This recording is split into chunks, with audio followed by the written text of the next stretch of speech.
बोल जयकारा बोल मेरे श्री गुरु महाराज की जय। श्री अमर ज्योति दर्शन। श्री दर्शनों के तुरंत पश्चात अचानक ही बहुत तेज बारिश आ गई। स्थान बहुत छोटा था। सर्दी का मौसम होने के कारण अंधेरा भी होने लगा था। संगत जिन बसों में आई थी वे वापस जा चुकी थी। ठंड भी बढ़ती जा रही थी। संगत को दुविधा में पड़ा देखकर करुणामयी श्री प्रभु जी द्रवित हो उठे। उस समय श्री प्रभु जी की प्रबल मौज उठी कि इंदौर शहर में अपना एक बड़ा आश्रम होना चाहिए ताकि संगत को पूर्ण सुविधा मिल सके, उनके रहने का उचित प्रबंध हो सके। साथ में जो गुरुमुख बसों द्वारा श्री आनंदपुर से श्री प्रयागधाम का सफ़र करते थे, उनके लिए मार्ग में ठहरने का अपना स्थान मिल सके। कुछ भक्तों के जिम्मे यह सेवा लगाई गई कि आश्रम बनाने के लिए कोई अच्छा बड़ा प्लॉट देखकर रखना। निज भक्तों को सुखरूप बनाने सुख सागर श्री भगवान कृपा दृष्टि डार इंदौर में लीन्हा अति विशाल स्थान। कर सुखों की पावन वृष्टि मिटाया दुख का निशान। सुखदाई इस पुण्य धरा का शुभ नाम रखा सुखधाम। महाप्रभु जी ने वहाँ से श्री आनंदपुर में कृपा फरमाकर नव संवत और वैशाखी का पर्व बड़ी धूमधाम से मनाया। हजारों की संख्या में संगतों ने आकर भक्ति और रूहानियत का लाभ उठाया। महापुरुष जिस काम का बीड़ा उठा लेते हैं उसे अपने दृढ़ संकल्प से अवश्य पूर्ण करते हैं। पर्व के पश्चात आपने पुनः श्री प्रयागधाम का कार्यक्रम बनाया। मार्ग में इंदौर रुके। वहाँ भक्तों ने कई स्थान दिखाए लेकिन आपको कोई भी जगह पसंद नहीं आई। आपने फरमाया आगे चलो। मांगलिया रोड पर आए तो कुछ वहाँ व्यक्ति खड़े दिखाई दिए। उन्हें पास बुलाकर पूछा, यहाँ कोई जमीन बिकाऊ है? उनमें से एक व्यक्ति ने कहा कि वह अपनी जमीन बेचना चाहता है। महाप्रभु जी ने तुरंत ही उसे अपनी कार में बिठा लिया। वहाँ से थोड़ी दूरी पर ही उसकी काफ़ी जमीन थी। उस स्थान को आश्रम के लिए उपयुक्त जानकर बात पक्की कर ली गई। यह सब काम इतनी शीघ्रता और सरलता से हो गया मानो प्रकृति ने सारी व्यवस्था पहले से ही कर रखी हो। महात्मा जनों ने उस स्थान का निरीक्षण करके विनय की कि प्रभु यहाँ तो एक बूंद पानी की नहीं। महाप्रभु जी ने फरमाया पानी का प्रबंध तो बाद में हो जाएगा। मई मास सन 1989 में 1989 में इस जमीन को खरीदकर महात्मा आत्मयोगानंद जी ने इसकी रजिस्ट्री करवा दी। बस फिर क्या था, महाप्रभु जी ने सेवकों के लिए सेवा के अकुट भंडार खोल दिए।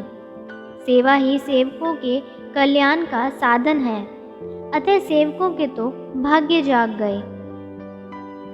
आश्रम की रूपरेखा तैयार करवाकर श्री प्रभु जी ने महात्मा ज्ञान विचारानंद जी को शीघ्र अतिशीघ्र इस आश्रम का निर्माण कार्य आरंभ करने का आदेश दिया। स्वयं भी वहाँ 15-15 दिन तक ठहरकर सेवा करवाते, जबकि वहाँ रहने के लिए कोई स्थान नहीं बना हुआ था। आरंभ के दिनों में एक बस की सीटें हटाकर उसे कमरे का रूप दे दिया जिसमें त्रिलोकीनाथ भगवान विराजमान होते। सेवकों के रहने के लिए टेंटों का प्रबंध किया गया। सत्य तो यह है कि महापुरुषों का अपने सेवकों से अतुलनीय प्रेम होता है। वे सदैव अपने सुकोमल तन की परवाह किए बिना अनवरत परमार्थ में संलग्न रहते हैं। परम संत श्री कबीर साहिब जी अपनी वाणी में महापुरुषों की परोपकारिता का वर्णन करते हुए कथन करते हैं। दोहा, साध बड़े परमार्थी घन ज्यों बरसे आए, तपन बुझावे और की अपनों पारस लाए।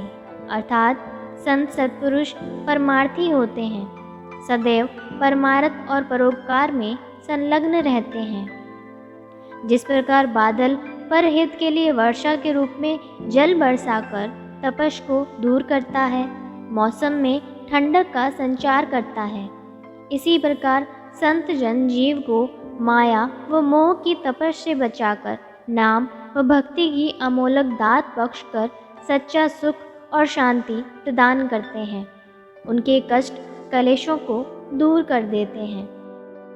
श्री आनंदपुर से प्रेमी गुरुमुखों की बसें भरकर सेवा के लिए आती तथा इंदौर के प्रेमी भी हर्षोल्लास से सेवा में जुट जाते। उन दिनों महाप्रभु जी ने जो खुशियाँ और श्री दर्शन की दिव्य दात व अनुपम लीलाएं दिखाई, उनका जीवा से वर्णन नहीं किया जा सकता।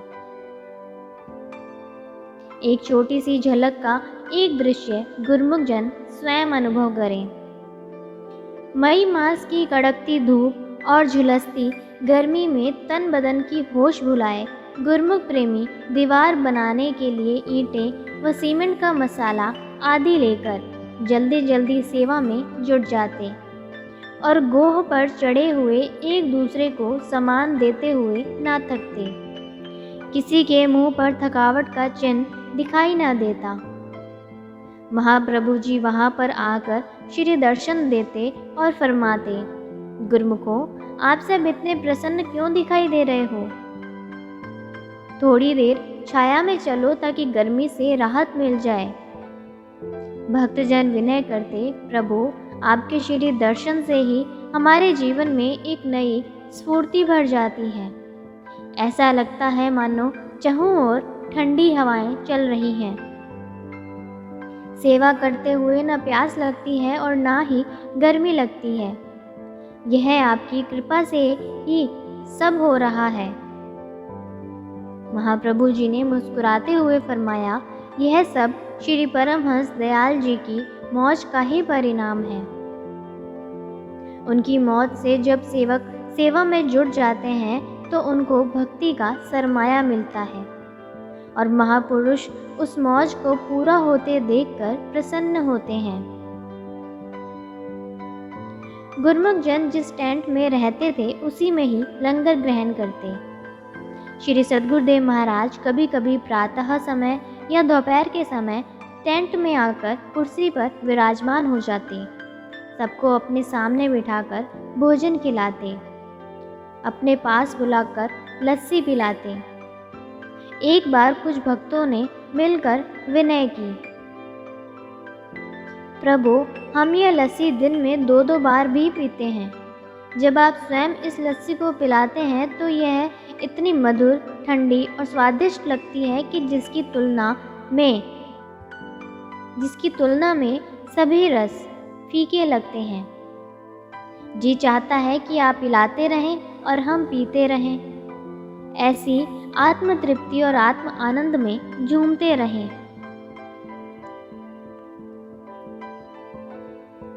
महाप्रभु जी ने मुस्कुराते हुए फरमाया, गुरु दरबार के लंगर में इतना रस भरा है, जिस समय महापुरुष इस पर दृष्टि डालते हैं और सेवक भाव विभोर होकर उस ध्यान दर्शन का लाभ उठाते हैं तो वही वस्तु अमृतमय बन जाती है।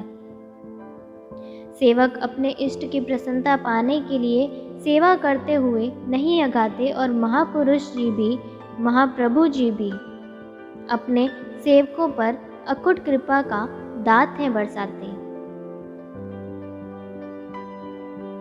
महाप्रभु जी की कृपा से सेवकों की सेवा रंग लाई। पहले एक बिल्डिंग आवास के लिए बनकर तैयार हुई। इस बिल्डिंग के एक कमरे में एक छोटा सा मंदिर बनाकर उसमें श्री परमहंस महान विभूतियों की दिव्य प्रतिमाओं को विराजमान करके श्री आरती पूजा का कार्यक्रम आरंभ किया। बाइयों के आवास के लिए भी एक बिल्डिंग तैयार करवाकर श्री सद्गुरु दाता दयाल जी ने दिसंबर सन 1989 में श्री मंदिर की नींव का उद्घाटन किया। सेवा के अनुपम दृश्य, दिन रात सेवा में होश गंवाए हुए अनूठी खुशियों से सराबोर प्रेमी जनों के चेहरे श्री सद्गुरु दाता दयाल जी का अपार स्नेह और कृपा की बरसात। इन सबको देखकर तो जैसे सभी देवी देवता भी मंत्रमुग्ध रह जाते।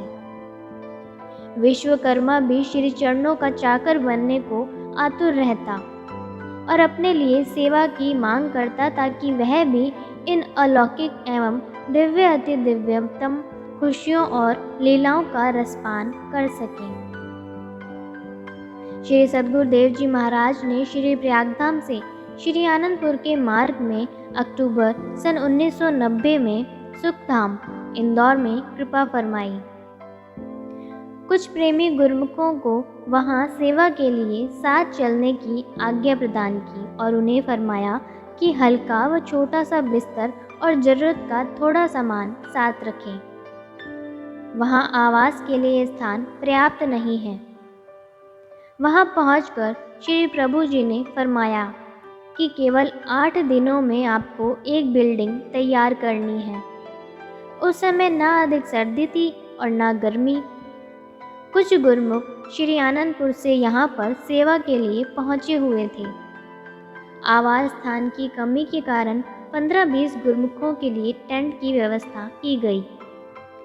यह श्री प्रभु जी की लीला थी अथवा कुदरत का एक खेल, जिसने यह दर्शा दिया कि महाप्रभु जी को अपने सेवकों से कितना स्नेह और हित चिंता होती है। कुदरत चाहे उनकी सेवा में विघ्न डालने के लिए कितने ही यत्न करें, वह उन्हें एक पग भी पीछे नहीं हटा सकती। प्रथम दिन सेवा में संलग्न रहने के पश्चात रात्रि समय मौसम ने ऐसी भयानक करवट बदली मानो पर्वतीय क्षेत्र से बर्फीली हवा शीतलहर बनकर यहाँ पहुँच गई। गुरुमुख जन अपने हाथों को मसलते हुए परस्पर कहने लगे कि अभी थोड़ी ही देर में गर्माहट आ जाएगी, और वे भजन पर बैठ गए। महाप्रभु जी को अपने कमरे में चैन कहाँ। आप अपने कक्ष से बाहर आ गए और टेंट के समीप पहुंचकर फरमाया, यह ठंड तुम्हारी परीक्षा लेने के लिए आ गई है। घबराओ नहीं, जैसे ही यह आई है वैसे चली जाएगी। उस समय टेंट में बैठे हुए सभी गुरुमुखों को पास में ही हॉल कमरे में ले गए। वहां बिछी हुई सब दरियों को तय करवाकर गद्दे बनाकर ऊपर कंबल की तरह डालकर आराम करने के लिए फरमाया। सबने श्री प्रभु जी के चरणों में दंडवत प्रणाम करते हुए विनय की कि भक्त वत्सल भगवान को अपने भक्तों का कितना ख्याल है। स्वयं सर्दी व अपने आराम की परवाह ना करते हुए हमारे आराम का प्रबंध किया।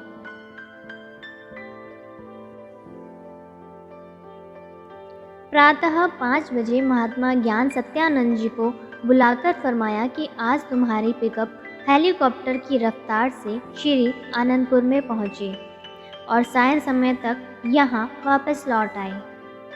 इस पिकअप को अभी अभी श्री आनंदपुर में ले जाओ और वहाँ से इसमें बिस्तर स्टोर के सारे कंबल व कुछ गद्दे भरकर वापस सुखधाम में पहुँच जाओ।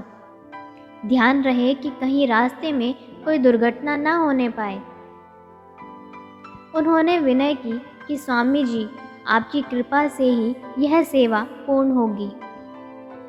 सायं समय जब पिकअप वापस पहुंची तो उसमें से बिस्तर उतरने लगे तो सभी गुरुमुख यह देखकर हैरान हो रहे थे कि सफ़र के आने जाने के 16 घंटे और सामान पैक करने का समय मिलाकर कुल 20 घंटों का कार्य केवल 12 घंटे में कैसे संभव हो गया।